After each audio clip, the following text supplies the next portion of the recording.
أعوذ بالله من الشيطان الرجيم. بسم الله الرحمن الرحيم. الحمد لله والصلاة والسلام على رسول الله. اللهم اغفر لنا ولشيخنا وللحاضرين والسامعين. فقد قال المؤلف رحمنا الله وإياه ونفعنا بعلومه.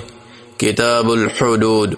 عن أبي هريرة رضي الله عنه أنه قال: أتى رجل من المسلمين رسول الله صلى الله عليه وسلم وهو في المسجد فناداه فقال: يا رسول الله إني زنيت، فأعرض عنه فتنحى تلقاء وجهه فقال له: يا رسول الله إني زنيت، فأعرض عنه حتى ثنى ذلك عليه 4 مرات. فلما شهد على نفسه 4 شهادات دعاه رسول الله صلى الله عليه وسلم فقال: أبك جنون؟ قال: لا. قال: فهل أحسنت؟ قال: نعم. فقال رسول الله صلى الله عليه وسلم: اذهبوا به فارجموه. قال ابن شهاب: فأخبرني من سمع جابر ابن عبد الله فيقول: فكنت في من رجمه فرجمناه بالمصلى، فلما أذلقته الحجارة هرب فأدركناه بالحر فرجمناه. الرجل هو معاذ بن مالك، وروى قصته جابر بن سمرة وعبد الله بن عباس وأبو سعيد الخضري وبريد بن حصيب الأسلمي رضي الله عنهم. أحسنت، جزاك الله خير. إن الحمد لله نحمده ونستعينه ونستغفره ونعوذ بالله من شرور أنفسنا وسيئات أعمالنا.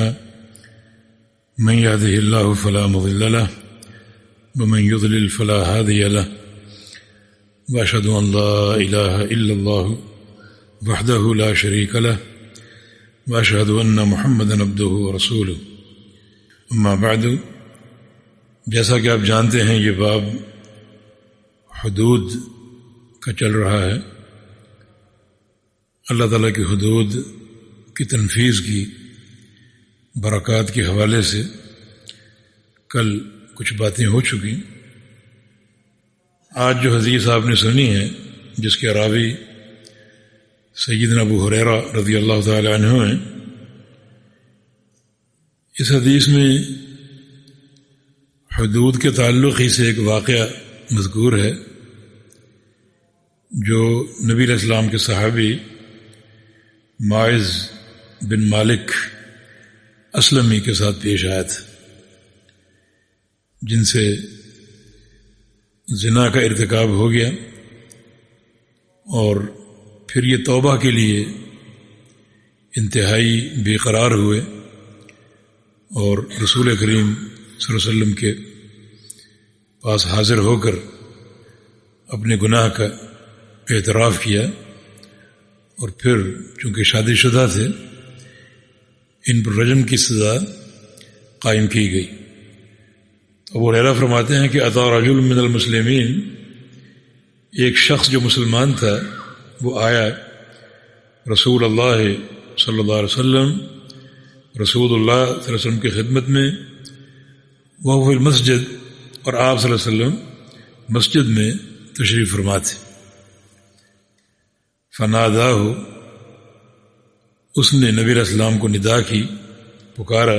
فقال: یا رسول اللہ صلی اللہ علیہ وسلم انی زنیت، کہ مجھ سے زنا کا ارتکاب ہو گیا ہے اور میں یہ غلطی کر بیٹھا ہوں. فأعرض عنہ، تو نبی علیہ السلام نے اس کی بات کو سن کر منہ پھیر لیا اور اس سے اعراض کیا. وجہ یہ تھی کہ منہ پھیرنے پر شاید یہ چلا جائے اور اپنا معاملہ اللہ تعالیٰ کے دربار میں پیش کر کے توبہ کر لے، کیونکہ یہ بھی ایک بخشش کا راستہ موجود ہے. اور جب ایک مکمل اعتراف تمام تقاضوں کے ساتھ امیر المومنین تک پہنچ جائے تو پھر توبہ کا معاملہ ختم ہو جاتا ہے، پھر حد قائم کرنا ضروری ہوتا ہے، پھر وہ حد کا نفاذ ہی توبہ قرار پائے گا۔ تو نبی علیہ السلام نے قبل اس کے کہ یہ بار بار اعتراف کرتا تو آپ نے اس سے منہ پھیر لیا کہ شاید یہ چلا جائے اور توبہ کے ساتھ اپنا معاملہ سیدھا کر لے۔ فتنحى تلقاء وجهه، جس طرف آپ نے منہ پھیرا تھا اس طرف وہ آ گیا۔ فقال یا رسول اللہ انی زنیت، اور کہا کہ مجھ سے یہ گناہ کا ارتکاب ہو گیا ہے۔ اور ایک حدیث کے الفاظ ہیں، اس نے کہا کہ طاہرنی یا رسول اللہ، مجھے پاک کر دیجیے۔ اور ایک حدیث کے الفاظ ہے کہ ان الآخر قد زنا، اپنے آپ کو بہت ہی حقیر لفظوں سے ذکر کیا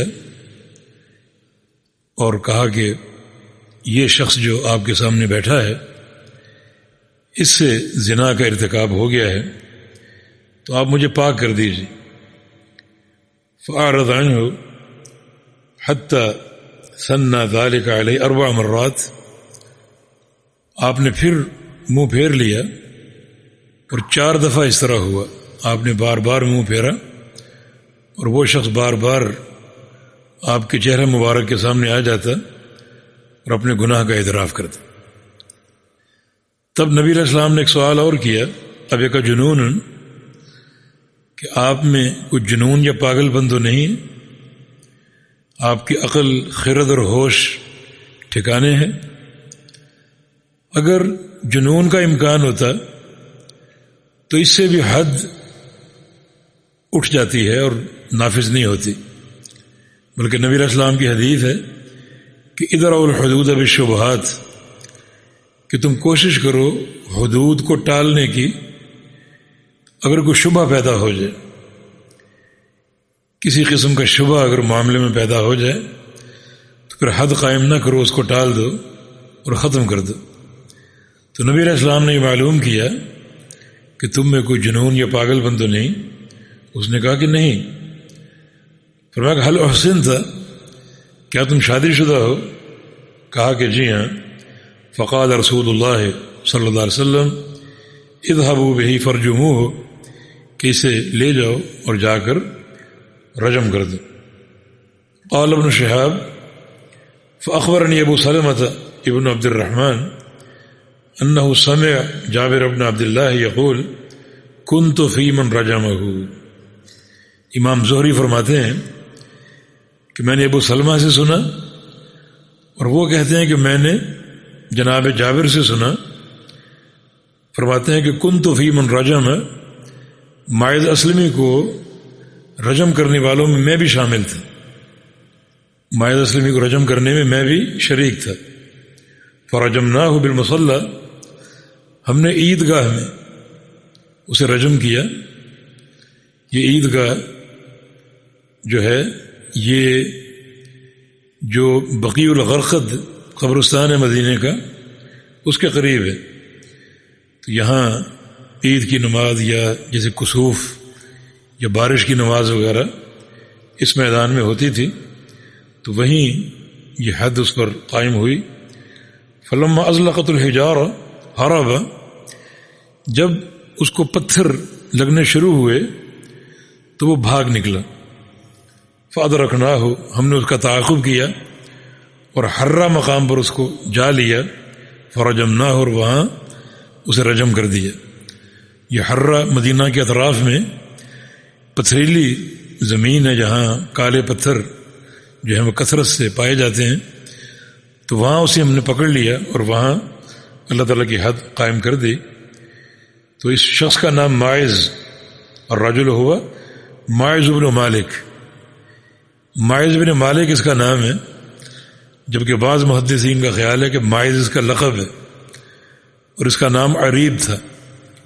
اور اس حدیث کو بہت سے صحابہ نے روایت کیا ہے، جیسا کہ یہ چند نام مذکور ہیں، جابر اور عبداللہ بن عباس، ابو سعید خدری اور بریدہ بن حصیب الاسلمی، یہ تمام اس قصہ کے راوی ہیں۔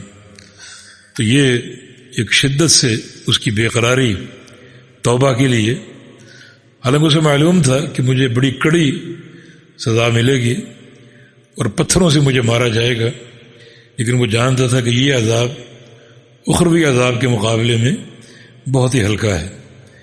اسے معلوم تھا کہ اس حد کی تنفیذ پر بدنامی بھی ہوگی میری خاندان کی، قبیلے کی، لیکن یہ بدنامی قابل برداشت ہے آخرت کے عذاب کے مقابلے میں۔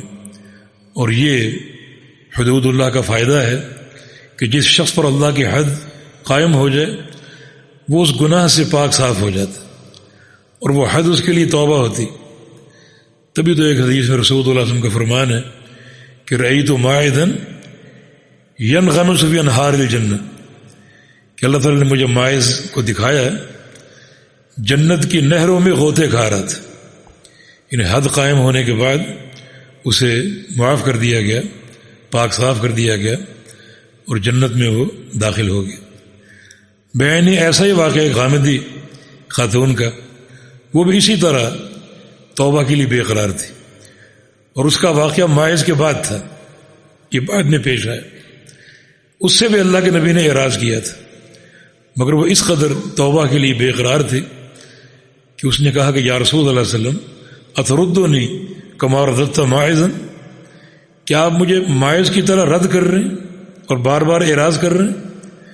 ماعز کے پاس تو کوئی ثبوت نہیں تھا سوائے اس کے اقرار کے، اور میرے پاس تو ثبوت موجود ہے۔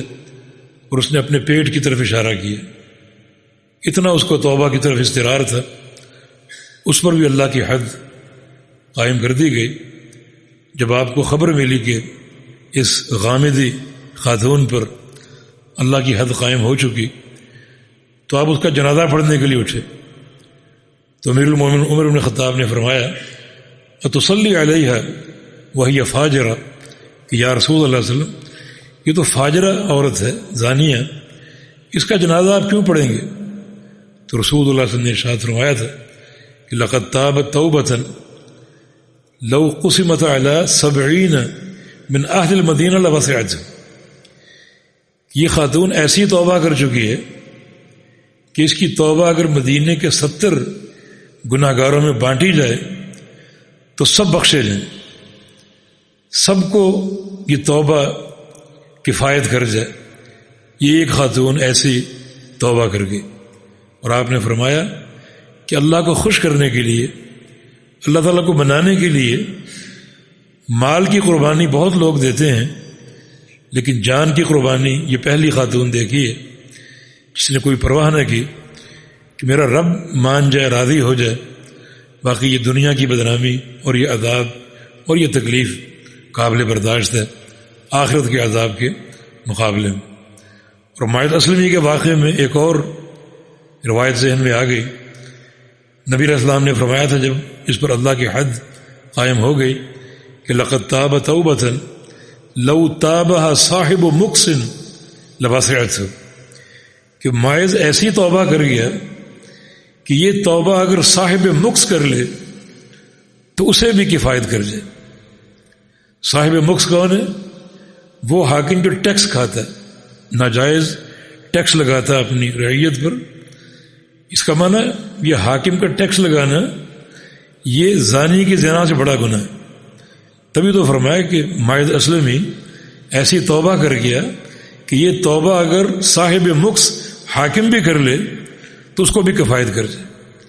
اور مکس کی ایک تفسیر بھتہ خور، جو اسلحے کے زور پر لوگوں سے پیسے چھینے، ڈاکے ڈالے، اسے بھی صاحب مکس کہا جا سکتا ہے۔